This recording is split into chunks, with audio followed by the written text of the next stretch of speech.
At our family Christmas party, I picked up the wrong coffee mug. My daughter-in-law acted like I had contaminated it. Then my own son looked me in the eye and said, "Apologize to her properly or get out." So I left. I still hear those words every time Christmas comes around. It happened on Christmas Eve in Westerville, Ohio, around 7:15, judging by the Browns game that was playing above Ryan's fireplace. Snow had just started sticking to the sidewalks, and the neighborhood looked like something from a holiday postcard. White lights wrapped around maple trees, inflatable snowmen in front yards, and every other house smelling faintly of wood smoke. Ryan and Melissa's place was packed. Business contacts, neighbors, Melissa's friends from the country club, a few cousins, and of course my grandkids, Evan and Sophie, who were far more interested in tearing wrapping paper than listening to adults compare vacation plans. I came in carrying more than I probably should have. A model train set I'd spent 2 months tracking down for Evan. An American Girl accessory kit Sophie had circled in a catalog back in October. A box of fresh cinnamon rolls from Schneider's Bakery in Worthington. And inside Ryan's gift was something nobody else knew about. A framed photograph of him and his mother taken the summer before she got sick. Elaine had loved that picture. For a second, walking through the front door, I almost forgot she'd been gone 7 years. "Grandpa!" Sophie crashed into my legs before I could even take my boots off. Evan followed close behind, trying very hard to look 12 instead of 8. "Did you bring the train?" "I might have," I whispered. Melissa appeared from the kitchen. "Oh, thanks for coming. Not exactly warm. Not exactly cold. Just efficient." She took the bakery box from my hands, glanced at the label inside. "More sugar," she muttered. "The kids have already had enough today." I smiled. "They can save them for tomorrow." "We'll see." That was the end of that conversation. A few minutes later, she asked if I'd mind parking my truck farther down the street. "The driveway's filling up. Ryan's clients are still coming." I had already parked. So I grabbed my keys and moved my old Ford F-150 another half block through the snow. No point arguing on Christmas Eve. When I came back inside, Ryan met me near the foyer. "Hey, Dad, one favor?" "Sure. Let's skip the old warehouse stories tonight." He lowered his voice. "A couple of potential partners are here." I nodded. "Understood." He smiled with obvious relief. "Thanks." I noticed he didn't introduce me as the man who started the company. Just my dad. Melissa hung my work jacket in the hall closet. She wrinkled her nose. "It still smells like your garage." Ryan chuckled. Not a big laugh. Just enough to let everyone know he agreed. I laughed too, mostly because pretending not to care had become a habit over the last few years. The evening kept moving. Football on television. Kids running through the house. Someone arguing about property taxes.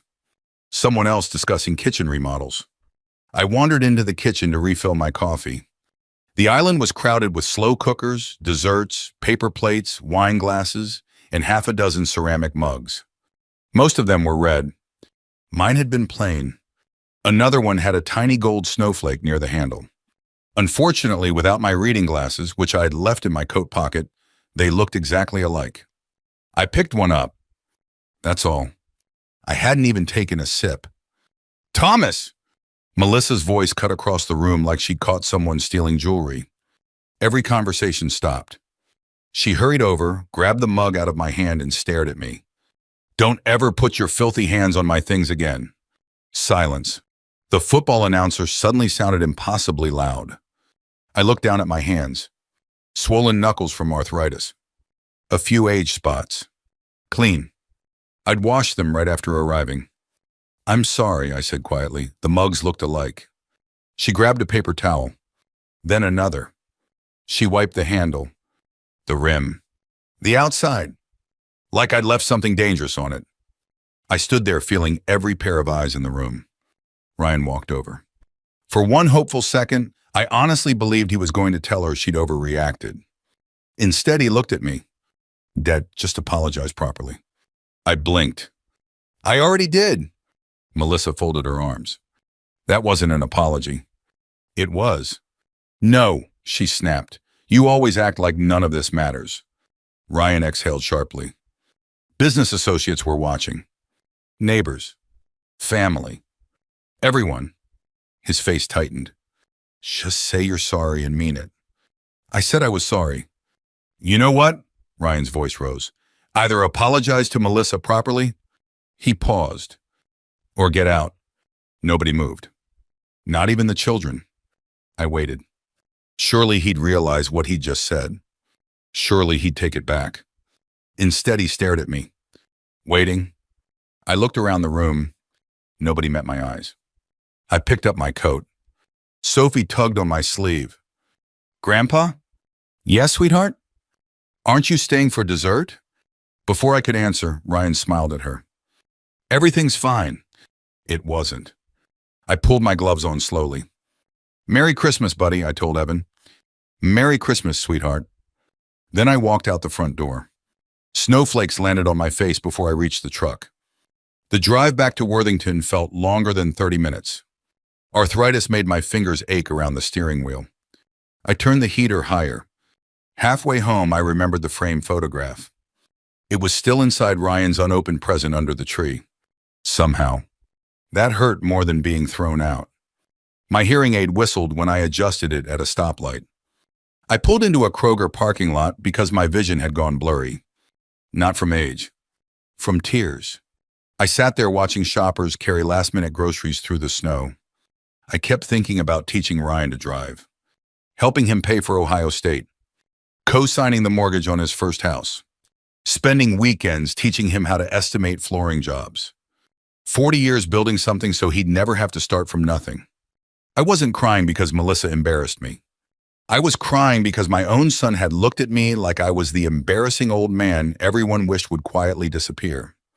When I finally reached home, the house felt painfully quiet.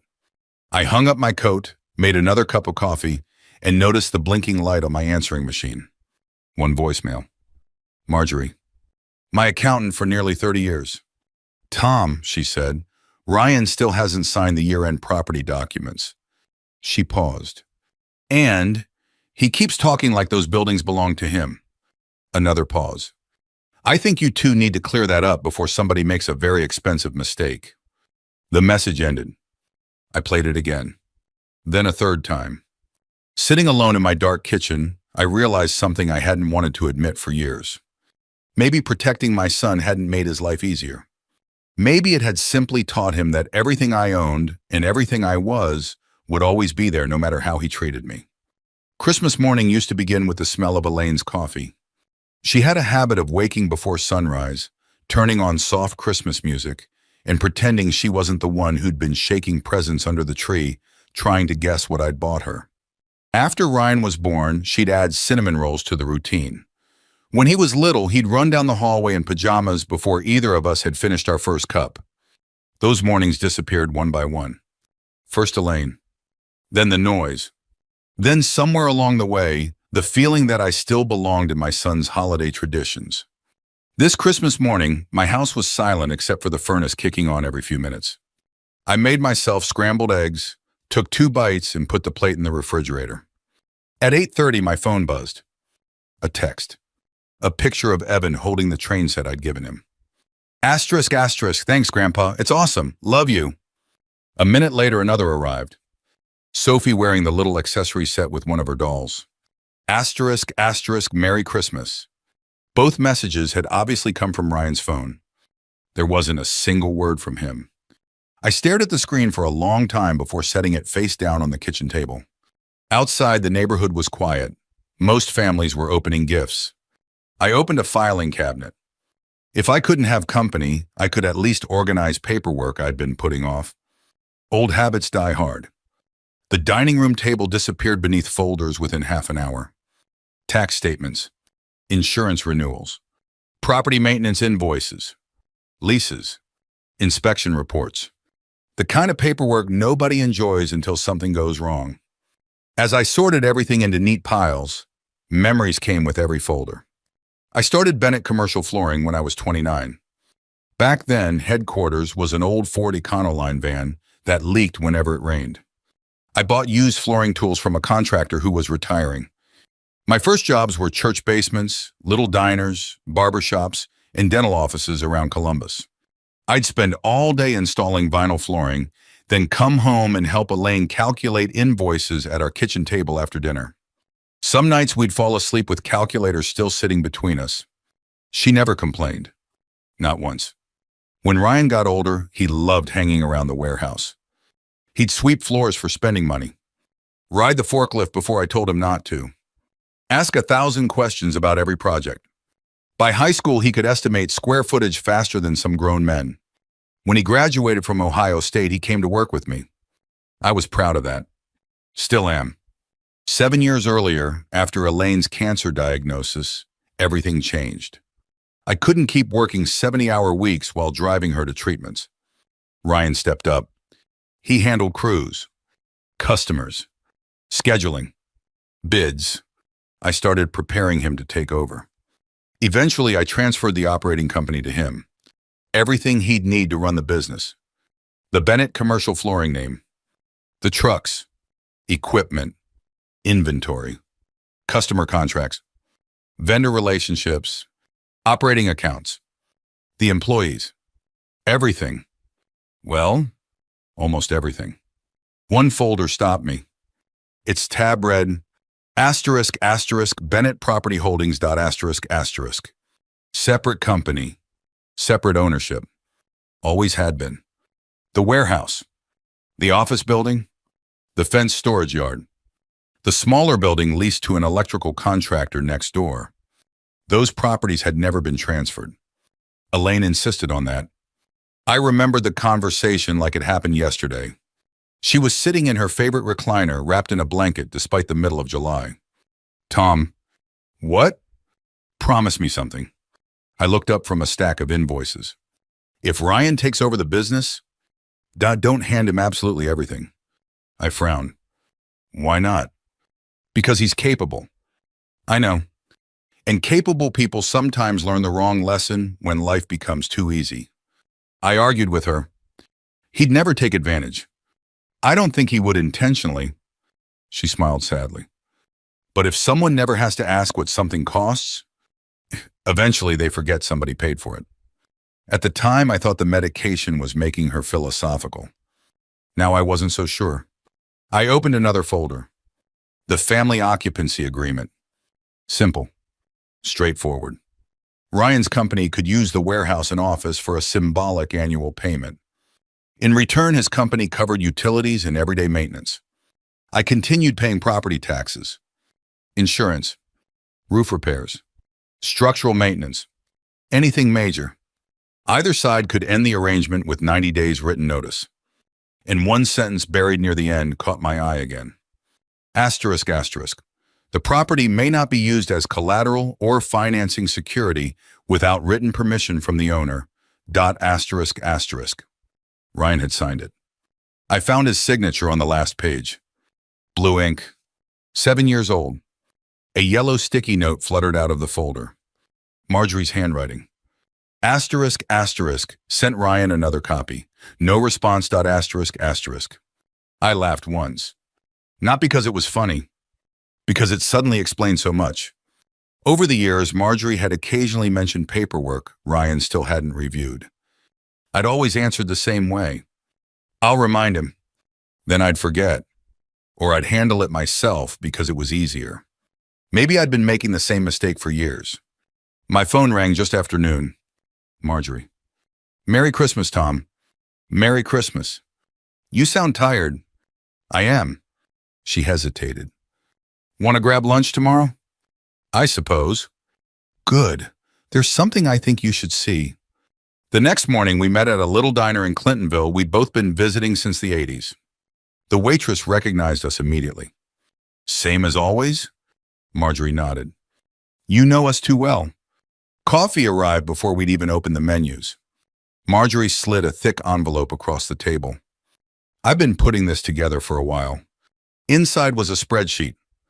Columns, dates, invoices, property taxes, insurance premiums, roof replacement 3 years earlier, parking lot resurfacing, drainage repairs after heavy spring flooding, security camera upgrades, Heating system replacement.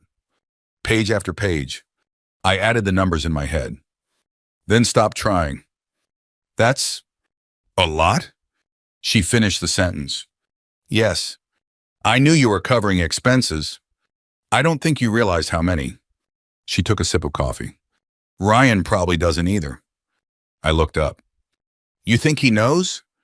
I honestly don't. She shrugged. I think he's repeated the same story for so long that he believes it. What story? That the warehouse is basically already his. She said it carefully, not accusing, just stating what she'd observed. He talks about it in meetings that way. My stomach tightened. Is he lying? I don't believe so. Then what?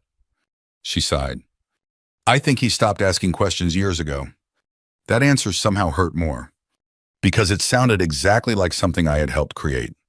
Marjorie reached into the envelope again. There's one more thing. She handed me several pages from a financing presentation. Ryan's company was trying to expand into Cincinnati. New crews, new office, larger contracts, ambitious, impressive. One sentence caught my attention immediately.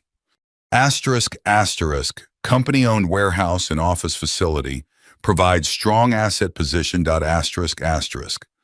I read it twice, then a third time. He can't actually believe. He does. Marjorie folded her hands. The bank hasn't approved anything yet, but if they ask for proof, they eventually will. I stared out the diner window. Cars rolled slowly through melting snow. A father carried a little girl across the parking lot because she didn't want to step in slush. I don't want to ruin him, I said quietly. I know. I don't want revenge. I know. The words took longer than I expected. Don't think I can keep pretending everything's fine. Marjorie nodded once. I've been waiting a long time to hear you say that. When we finished lunch, I drove home instead of heading straight to the warehouse. I parked in my driveway but didn't get out. For almost 20 minutes I sat there looking at my phone. I considered calling Ryan, apologizing, even though I still couldn't figure out what I was supposed to apologize for. If saying sorry meant I could see my grandchildren again, maybe it was worth swallowing my pride. Instead, I deleted his number from the call screen. Not from my contacts, just from the recent calls. There was a difference. That evening, I pulled out a legal pad and tried writing him a letter. 3 pages, then 4. Halfway through the 5th page, I realized every sentence sounded angry. I tore the whole thing into pieces. Finally, I picked up my phone and called someone else. David Moreno, my real estate attorney. He answered on the 3rd ring. Tom? Sorry to bother you during the holidays. You never bother me. I took a slow breath. I don't want revenge that ruins my son. David stayed quiet. I want an arrangement that no longer requires me to pretend he respects me. There was a pause before he answered. I think that's a very different conversation. So do I. We'll meet on Monday. After we settled on a time, he asked one final question before hanging up. Tom, are you prepared for Ryan to accuse you of doing all this over a coffee mug? I closed my eyes. Images from Christmas Eve flashed through my mind. Melissa wiping the cup. Ryan pointing toward the front door. Sophie asking why Grandpa was leaving. Yes, I said softly. Then I looked toward the empty chair where Elaine used to drink her morning coffee. But I'm not sure I'm prepared for him to believe that's what this is really about. I met David Moreno on the Monday after Christmas. His office overlooked High Street in downtown Columbus. The view was mostly gray buildings, slow traffic, and people hurrying through the cold with coffee cups in their hands. It wasn't much to look at, but David always said good legal advice didn't need fancy scenery. He greeted me with a firm handshake. How are your hands today? They're attached. He smiled. So, average. About average? He already had my file open before I sat down. The deed. The occupancy agreement. Property tax records. Marjorie had emailed everything over the weekend. David leaned back in his chair. Before we discuss paperwork, answer one question honestly. I'll try. Are you here because your son hurt your feelings? I looked out the window for a moment. No. He waited. I'm here because I finally realized I've been confusing generosity with responsibility. That earned a slow nod. Good. He folded his hands. That answer gives us room to think instead of react. For the next hour, we walked through every possible option. Option 1, David said, leave everything exactly as it is. I shook my head. I can't. Why not? Because nothing changes. He made a note. Option 2, sell Ryan the property. I'd consider it. If he qualifies for financing on his own. David nodded again. Reasonable. He flipped another page. Option 3. He slid a draft across the desk. A standard commercial lease. I read quietly. 3-year term. Rent below market value. Clearly divided maintenance responsibilities. 90 days before implementation. An option to purchase later through an independent appraisal. No back rent. No penalties. No surprises. When I finished reading, I looked up. This is fair. It is. It doesn't punish him. No. It simply ends the family discount. David smiled faintly. Exactly. I set the papers on his desk. This is the one. He studied me carefully. You understand he'll see this as punishment. I know. And the rest of the family may agree. I know. He picked up his pen. Then let's make sure the documents are impossible to misunderstand. Yo. 3 days later, the certified letter arrived at Ryan's office. I know exactly when he opened it because my phone started ringing 22 minutes later. The first call went to voicemail. Dad, what is this? Call me. The second came 5 minutes later. This has to be some mistake. The third sounded irritated. You need to explain what's going on. The fourth sounded angry. Answer your phone. I let all 4 go. Not because I wanted to play games, because I knew neither of us was ready to have that conversation while emotions were still driving the car. The 5th call came just after lunch. This time I answered. Hello? Dad. His voice was tight. What are you doing? I'm eating soup. You know what I mean. I assumed I did. This lease. Yes. You're seriously doing this? I am. Silence. Then, this is because Melissa got upset over that stupid mug. I closed my eyes. No. Oh, come on. No, Ryan. It happened 3 days ago. I know when Christmas was. So don't pretend this isn't retaliation. I stood and walked toward the living room window. Outside, my neighbor was shoveling snow off his driveway. I've changed the business arrangement. You've punished your family. I offered a lease.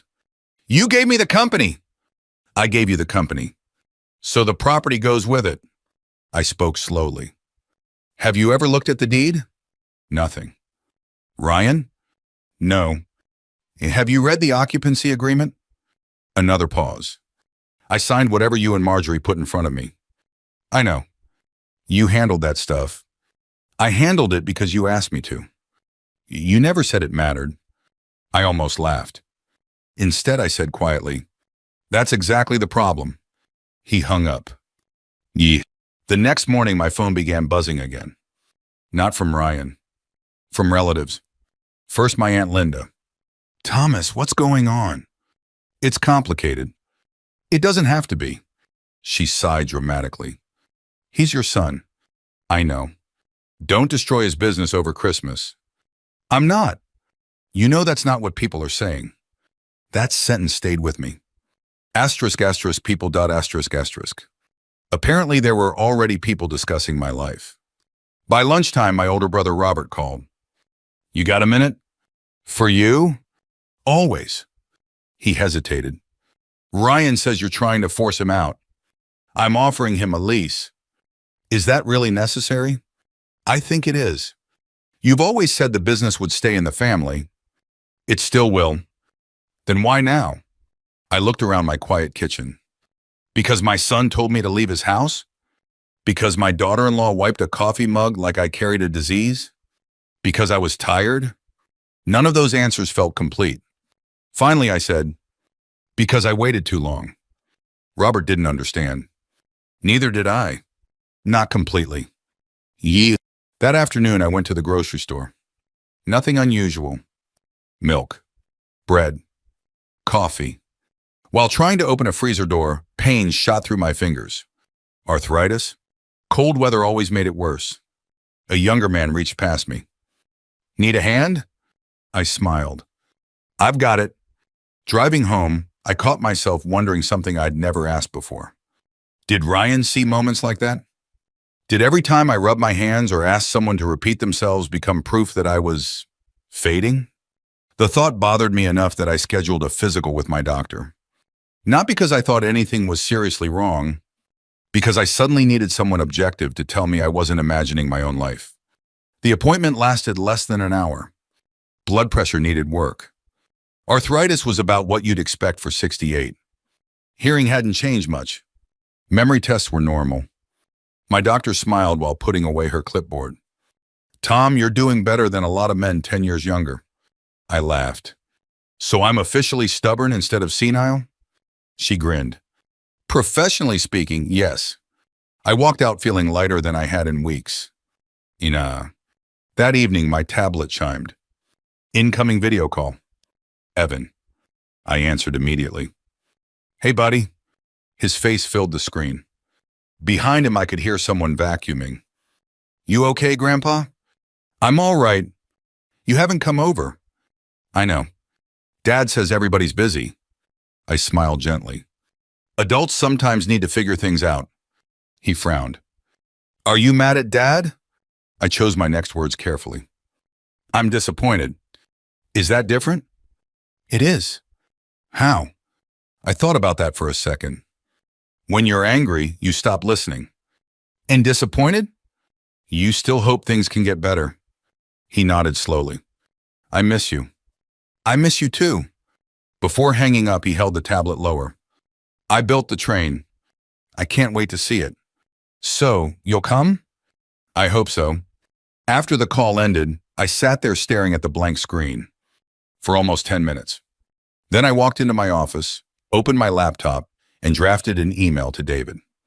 Let's cancel everything. ****. Maybe Robert was right. Maybe family mattered more than paperwork. Maybe swallowing my pride was simply part of getting older. My finger hovered over the send button. The phone rang. Marjorie. I was hoping to catch you. Good timing. I doubt it. Her voice sounded unusually serious. The bank contacted Ryan today. What happened? They requested documentation proving the warehouse belongs to Bennett Commercial Flooring. I felt my stomach tighten. And? He can't produce it. I leaned back slowly. The expansion loan? Paused. She took a breath. There's something else. What? He listed the warehouse as a company-owned, debt-free asset. I closed my eyes. Marjorie, I don't think he intentionally lied. No. I think he's repeated it so often that he believes it's true. I deleted the draft email without another thought. She continued. And now he's blaming me. For what? For not giving the bank the paperwork they wanted. I couldn't help it. A short laugh escaped before I could stop it. What? She laughed too. I forwarded myself 3 years' worth of emails. And? You asked me once why I keep records. I remember. Listen to this. Paper rustled. She cleared her throat dramatically. Ryan, please review the occupancy agreement before Friday. Pause. Handle it. Another page. Ryan, lender may request updated property information. Dad knows what I want. She flipped again. Need your signature on the revised agreement. Can we discuss this after golf season? I laughed harder this time. She wasn't finished. The best one? There's a better one? I emailed him a 9-page legal document. And? He replied with a thumbs-up emoji. We both laughed until we couldn't breathe. It wasn't cruel. It was relief. The first genuine laugh I'd had since Christmas Eve. Then she became serious again. Tom. Yes? This stopped being a family disagreement the moment your property was used to make the company appear stronger. I understand. You needed to hear that. I did. That night around 9:30, Ryan called again. His voice sounded completely different. No anger, no confidence, just fear. Dad, I'm here. The bank says they need your signature by Friday. What signature? Confirmation that the warehouse belongs to Bennett Commercial Flooring. I looked at the original deed lying on my desk, then out the window into the darkness. But it doesn't.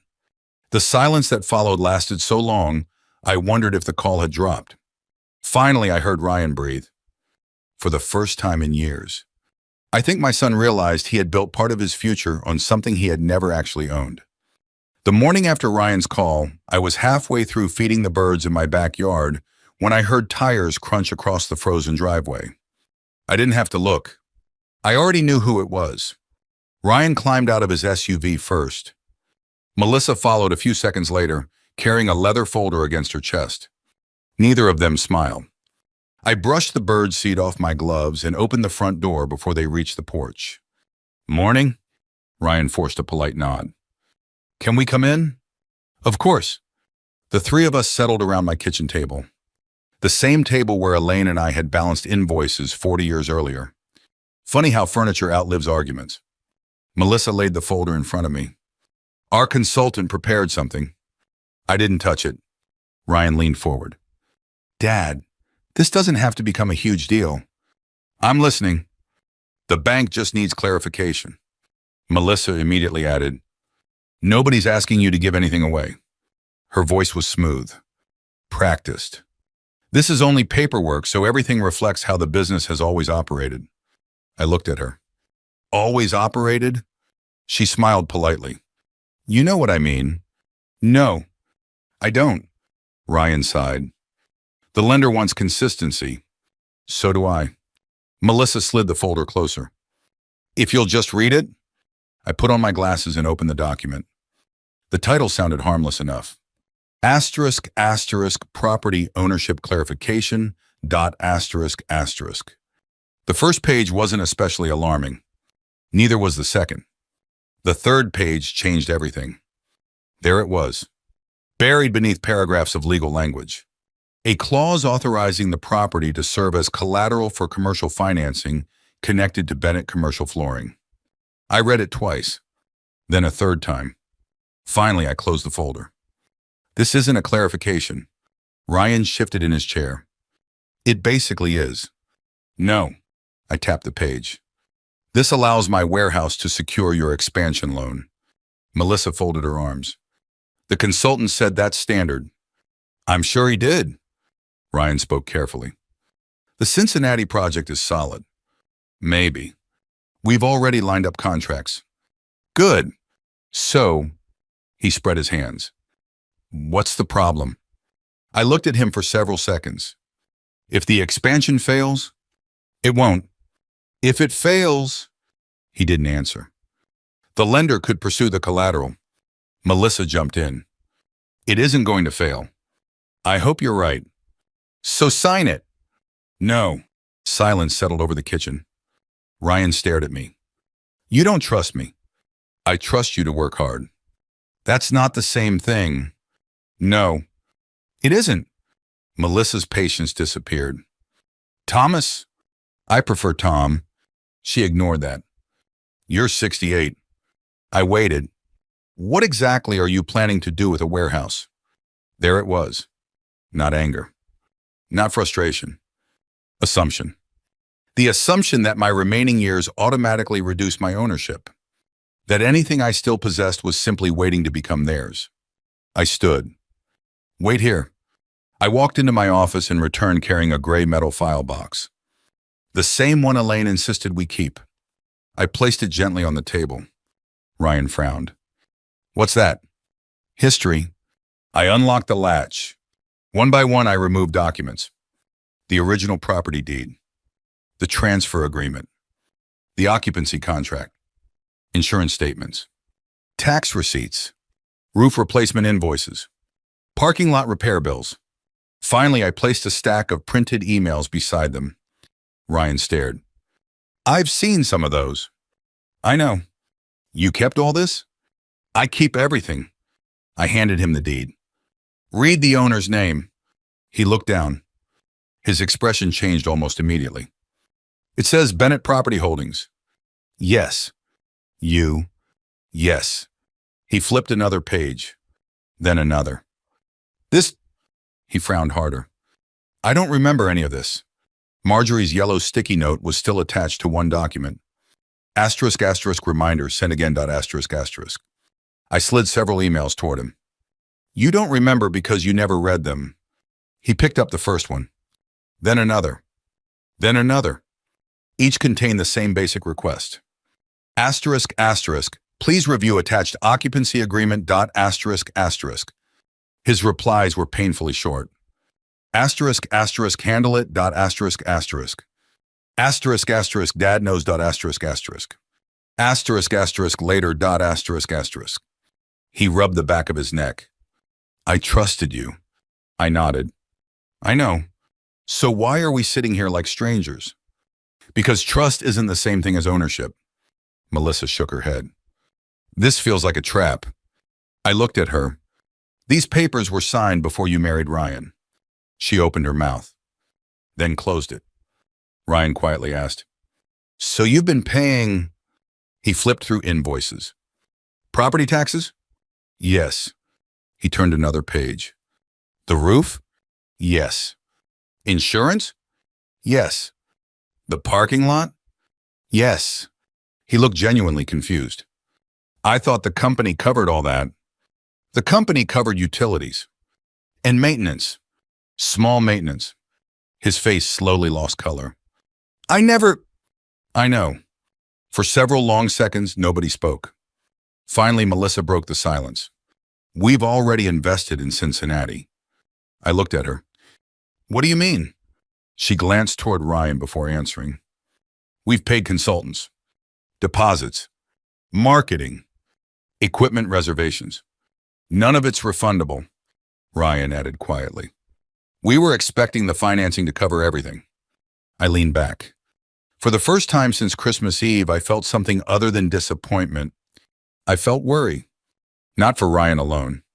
For his employees. For installers with mortgages. Warehouse workers with families. Office staff who depended on regular paychecks. I wasn't interested in teaching my son a lesson if innocent people paid the price. After they left, I called David immediately. He answered on the first ring. How'd it go? They wanted me to pledge the warehouse. I expected that. They've already committed money. I suspected that too. I rubbed my forehead. What if I'm hurting people who had nothing to do with Christmas? David didn't answer immediately. Instead, he asked, How healthy is the existing business? I don't know. Ask Marjorie. So I did. She called me back an hour later. The Columbus operation is profitable. What about payroll? Fine. Employees? Secure. The expansion? She sighed. Too fast. Meaning? Ryan wanted Cincinnati before the business was ready. He never mentioned that. He probably believed he could grow into it. So if the expansion doesn't happen, the company survives. No layoffs? None. I felt my shoulders relax for the first time all day. The problem wasn't my decision. The problem had started long before Christmas. My boundary had simply exposed it. That evening, another email arrived. This one from Ryan. He'd copied Robert, my aunt, 2 cousins, even Melissa's parents. The subject line read, asterisk asterisk concern about dad asterisk asterisk. I opened it. According to Ryan, grief had changed me. I was acting irrationally, emotionally, making financial decisions based on hurt feelings. Then came the sentence that stopped me cold. We're worried he may no longer be able to manage complex business matters without assistance asterisk asterisk. I read it again. Then again. I wasn't angry. I was stunned. He wasn't just disagreeing with me. He was using my age to question whether I was competent. I called David immediately. You've read it? It just came through. Now what? We protect you. How? We document everything. The next morning we met. He recommended updating several estate documents. Nothing dramatic, just practical. Independent legal oversight for property matters. Clear financial summaries. Everything organized.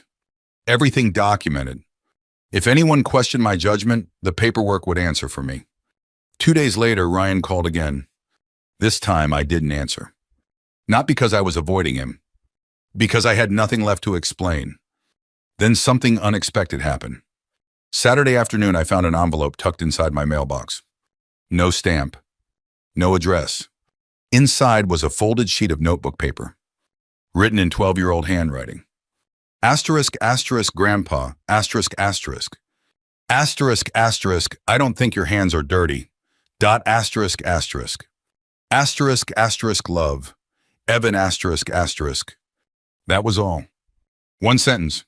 7 words. I sat in my truck holding that note for nearly 15 minutes. Melissa's voice echoed in my memory. Don't ever put your filthy hands on my things again. Then Evans. I don't think your hands are dirty.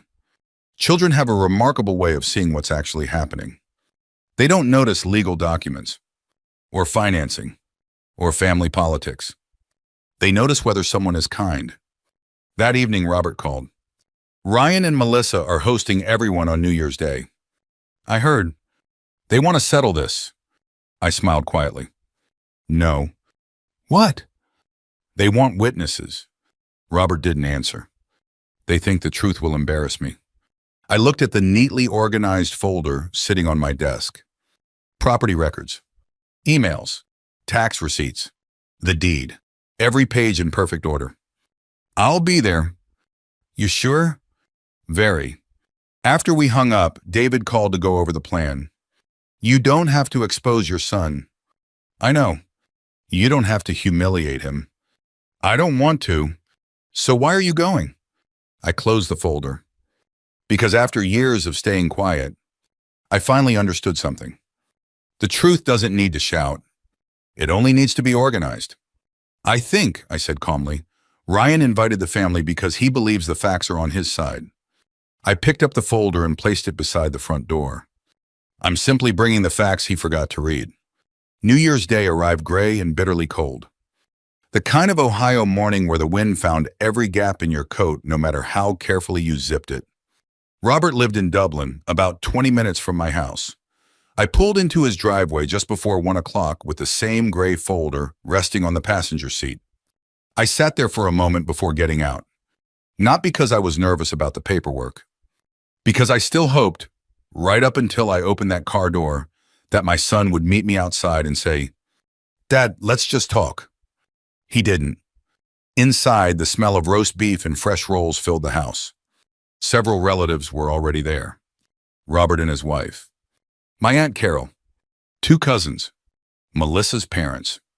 Marjorie sat quietly near the fireplace with a legal pad on her lap. David arrived a minute after I did. Ryan frowned the second he saw him. You brought your lawyer? I smiled politely. You invited everyone to discuss my property. I nodded toward Marjorie.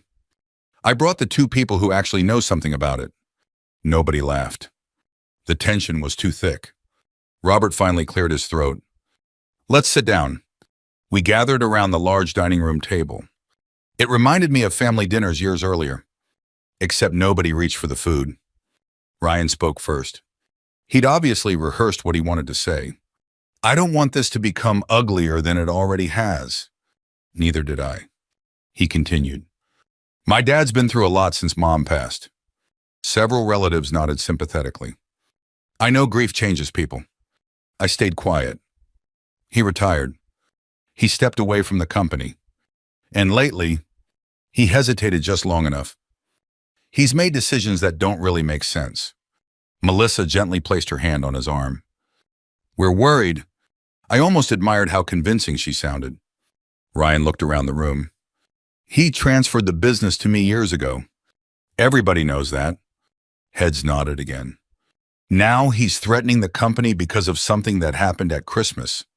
He looked directly at me. Over a coffee mug. The room fell silent. Robert finally turned toward me. Tom? I folded my hands together. May I ask a couple of questions first? Robert nodded. Go ahead. I looked at Melissa. Did I pick up your coffee mug? She hesitated. Yes. Did I apologize? Another pause. Yes. Did I argue? No. I turned toward Ryan. What did you say after I apologized? He looked away. Robert spoke quietly. He asked you a question. Ryan sighed. I told him. His voice dropped. To leave. Nobody moved. Nobody spoke. Aunt Carol slowly lowered her coffee cup. I continued calmly. I didn't leave because of a mug. I left because my son told me to leave his home. The room felt different now. Not solved. Just more honest. Ryan shifted uncomfortably. Dad, I raised one hand. I'm not finished. I opened the gray folder. Instead of dumping hundreds of pages across the table, I passed everyone a single sheet. One page. Simple columns. Easy to read. At the top it said, ***, property support provided by Thomas Bennett ***. Below that were yearly totals. Property taxes, insurance, roof replacement, parking lot resurfacing, drainage improvements, security upgrades, structural repairs. Finally, one line near the bottom. ***, estimated market rent forgiven over 7 years. ***. Nobody said anything for several seconds. Robert adjusted his glasses. You paid all this? Yes. He looked at Ryan. You knew? Ryan stared at the paper. He swallowed. I knew Dad handled property expenses. No, Marjorie quietly interrupted.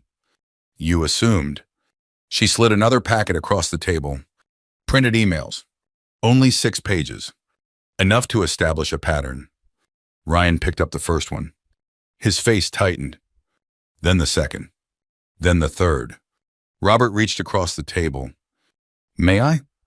Ryan handed them over. Robert read silently before suddenly chuckling. Guy, can you handle the boring property stuff? He looked up. You actually wrote that? Ryan rubbed his forehead. I don't even remember. Marjorie couldn't resist. I do.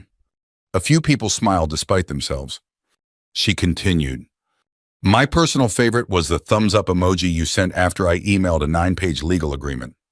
Even Aunt Carol laughed softly. Ryan didn't. He looked embarrassed. For the first time all afternoon, he wasn't angry. He was uncomfortable. There's a difference. Melissa straightened in her chair. Ryan believed the property was part of the business. I looked at her. Did you? She hesitated. Yes. Why? Because that's what Ryan told me. I nodded. So neither of you ever checked. She didn't answer. David finally spoke. His voice was calm and almost clinical. For clarity. He slid copies of the deed onto the table. The warehouse has always been owned by Bennett Property Holdings. He tapped another document. The occupancy agreement specifically states the operating company has usage rights. Another page. It also clearly prohibits using the property as collateral without Mr. Bennett's written consent. Silence. Ryan stared at his own signature. I signed this? 7 years ago, David answered. I never read... I know. The words came out of my mouth before I realized I'd spoken. Ryan looked at me. I trusted you. I know. I figured you'd always... He stopped. I finished the sentence for him. Take care of it. He nodded. Yes. I leaned forward. And that's exactly what I've been doing. No anger. No sarcasm. Just truth. I took care of taxes, insurance, repairs, the roof, the parking lot. I kept solving problems before they ever reached your desk. I paused. My mistake was never asking you to notice. Melissa crossed her arms. You encouraged that. She wasn't entirely wrong. I nodded slowly. I did. Everyone looked surprised. I thought protecting my son made me a good father. I smiled sadly. Instead, I made responsibility invisible. The room stayed quiet. Even David looked at me for a moment before looking back down at his notes. Robert folded the summary sheet. So what exactly are you asking for now? David answered before I could. Nothing extraordinary. He handed everyone another document. 90-day transition. Commercial lease. 10% below current market rent. No back rent. No penalties. No personal guarantees. Future purchase option after 2 successful years. Independent appraisal. Standard maintenance responsibilities. Robert read every page. Finally, he looked at Ryan. I've rented warehouse space before. He tapped the paper. This is generous. Ryan didn't respond. Instead, he kept staring at the summary Marjorie had prepared. His lips moved silently as he added numbers. Again. Then again. Finally, he whispered, I didn't know. I answered gently. No, you didn't. Because knowing would have required asking. His shoulders slumped. Melissa reached for his hand. He quietly pulled it away. That surprised everyone, including her. She started to speak. This isn't... Ryan interrupted. No. She looked at him. Ryan? He shook his head. He isn't lying. Those 4 words changed the room. Not because everything was suddenly fixed. Because for the first time all afternoon, my son stopped defending a story he knew wasn't true. Robert slowly exhaled. I owe you an apology, Tom. You don't. I judged you before asking questions. He stood, walked around the table, and squeezed my shoulder. I'm sorry. So am I. Aunt Carol quietly wiped her eyes. I thought... She looked embarrassed. I believed the Facebook post. Melissa stared at the table. Nobody said anything cruel to her. Nobody needed to. The truth had already done its work. I looked directly at Ryan. You have 3 choices. He met my eyes. Sign the lease. Move the business within 90 days. Or purchase the property after an independent appraisal once you qualify. I paused. I won't pledge it as collateral. He swallowed. You really think I can build this on my own? I think you'll finally know what it costs. Before he could answer, Robert's wife walked into the dining room holding her cell phone. Melissa. Everyone turned. Sophie's asking if you've seen your special red Christmas mug. Melissa blinked. What? The one with the gold snowflake. She frowned. No. I thought it was at home. Robert's wife looked apologetic. Oh. I found a box of holiday mugs in my basement yesterday. Melissa's face slowly changed. You didn't. I donated them to the church thrift store this morning. Silence. Complete silence. Then Marjorie coughed into her napkin. I knew exactly why. She was trying very hard not to laugh. The irony wasn't lost on anyone. The object that had started the entire disaster was probably sitting on a thrift store shelf somewhere with a 75-cent price sticker. Nobody made fun of Melissa. I certainly didn't. I simply smiled gently. I hope someone enjoys their coffee. Even Ryan let out the smallest tired laugh. The meeting ended without shouting, without slammed doors, without dramatic speeches. Ryan didn't sign the lease. Not that day. He quietly gathered his papers and left with Melissa. 3 days later, while I was replacing a light bulb in the garage, my phone rang. Voicemail. Ryan. His voice sounded exhausted. Dad. Long pause. I'm not calling about the lease. Another pause. I need to tell you something. What happened after Mom got sick? Isn't the whole story. I think you deserve to know why I started believing the company was already mine. The message ended there. I stood alone in the garage listening to it twice. Maybe paperwork had settled the business. But families were always more complicated than contracts. Ryan called again the next morning. This time I answered. Morning. Can we meet? His voice didn't sound defensive anymore. It sounded tired. Where? Sunny Street Cafe, 8 o'clock? I knew the place. Small family restaurant just outside Worthington. Good coffee, honest food. The kind of place where retirees gathered every weekday morning to solve the world's problems over scrambled eggs. I'll be there. When I walked in the next morning, Ryan was already sitting in a booth. He looked older than 40. Not physically, just worn down. There was a cup of coffee in front of him he hadn't touched. Morning, Dad. Morning.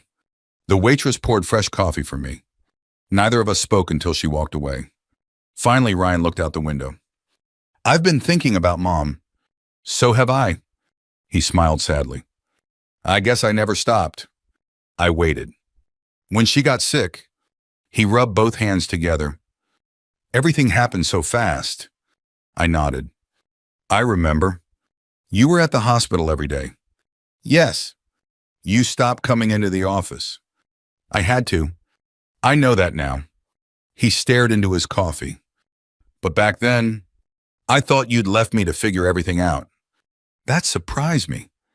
I never wanted you to feel that way. I didn't tell you. No. I was terrified. He laughed once without humor. I was 33. I suddenly had employees asking me questions. Customers. Payroll. Mom was dying. And every night I'd come home wondering if I'd made another mistake. I felt something tighten in my chest. Not guilt. Sadness. He continued quietly. When you transferred the business, I thought you were telling me, it's yours now. I was. But in my head, that became everything. He finally looked at me. I convinced myself the warehouse was already mine. Because it felt easier than admitting I didn't actually know. I nodded slowly. I can understand that. I kept repeating it. To myself. To Melissa. To the bank. Eventually, I believed it. Neither of us spoke for a while. The waitress refilled our coffee. Outside, snow from Christmas had begun melting into dirty piles along the curb. Ryan took a deep breath. I owe you more than an apology. I stayed quiet. I chose Melissa over you. He swallowed hard. When she embarrassed you, I should have stopped it. You had already apologized. I knew that. He looked ashamed. I was worried about what people in the room would think. I couldn't help asking, and what did they think after you threw your father out? He closed his eyes briefly. I've asked myself that every day. Another silence. Then he said the words I'd been waiting to hear. I treated you like your only value was what you could eventually leave me. His voice cracked. I'm sorry. No excuses. No explanations. Just 4 simple words. I believed he meant them. But believing someone is sorry isn't the same thing as pretending nothing happened. I appreciate hearing that. He nodded. I know. I forgive you. His eyes lifted immediately. But forgiveness isn't the same thing as going backward. The hope on his face softened into understanding. I figured. I believe you're sorry today. I took a sip of coffee. What matters to me is who you are next month. And 6 months from now. And next Christmas. He slowly nodded. That's fair. Business came next. Not because it mattered more than family. Because avoiding it had caused enough problems already. Ryan slid a signed lease across the table. I had David review it again. I looked through every page. Nothing had changed. 3-year lease. Below market rent. Automatic electronic payments. Quarterly maintenance reports. No using the property as collateral. Purchase option after 2 years if he qualified through normal financing. He watched me sign. I canceled Cincinnati. I looked up. That couldn't have been easy. It wasn't. We lost money. Consulting fees. Deposits. A little pride. He managed a tired smile. But the Columbus business is healthy. I should have focused on protecting that instead of trying to impress everyone. I folded my copy of the lease. I think your mother would have agreed. He smiled for the first time all morning. I think she would have too. About 3 weeks later, Marjorie called. You'll appreciate this. What happened? Your son paid the rent. I expected him to. 3 days early. I laughed. Miracles happen. She wasn't finished. He also asked 3 questions before signing the maintenance report. Only 3? Don't get carried away. We both laughed. Then she added, I think he's finally reading things. That alone is worth celebrating. Nah. Melissa surprised me a month later. She showed up alone. No Ryan. No children. Just herself. She stood on my porch holding a small paper bag from the same bakery where I'd bought those cinnamon rolls at Christmas. I won't stay long. I invited her inside. She looked nervous. I've practiced this speech. I can tell. She laughed awkwardly. I owe you an apology. I waited. What I said about your hands? She looked down. It was cruel. I was embarrassed. I wanted everything perfect. When you picked up that mug, I reacted like appearances mattered more than people. She took a slow breath. And suggesting you couldn't manage your own affairs. She shook her head. I knew better. I just wanted Ryan to win. I appreciated her honesty. Not because it erased the past, because she wasn't hiding behind excuses. I accept your apology. She looked relieved. But I need one promise. Anything. I smiled gently. Don't ever teach Evan or Sophie that getting older makes someone less valuable. Tears filled her eyes. I won't. Our relationship didn't magically become close after that. We were polite, careful, respectful. Sometimes that's enough. Spring arrived earlier than usual. One Saturday morning, Evan came with me to the warehouse. I showed him how to measure flooring, how to calculate square footage, how different materials cost different amounts. He asked more questions in 2 hours than Ryan had asked during his last 5 years of working with me. I smiled the whole drive home. A week later, Sophie handed me a wrap package. Inside was a blue ceramic mug. Big white letters covered one side. Grandpa's cup, asterisk, asterisk. Underneath in smaller letters. Asterisk, asterisk, please don't mix it up. Dot, asterisk, asterisk. I laughed harder than I had in years. I think this one's safe. She grinned proudly. It only belongs to you. Every morning since then, I drink my coffee from that mug. Not because it's expensive. It probably cost $12, maybe $15.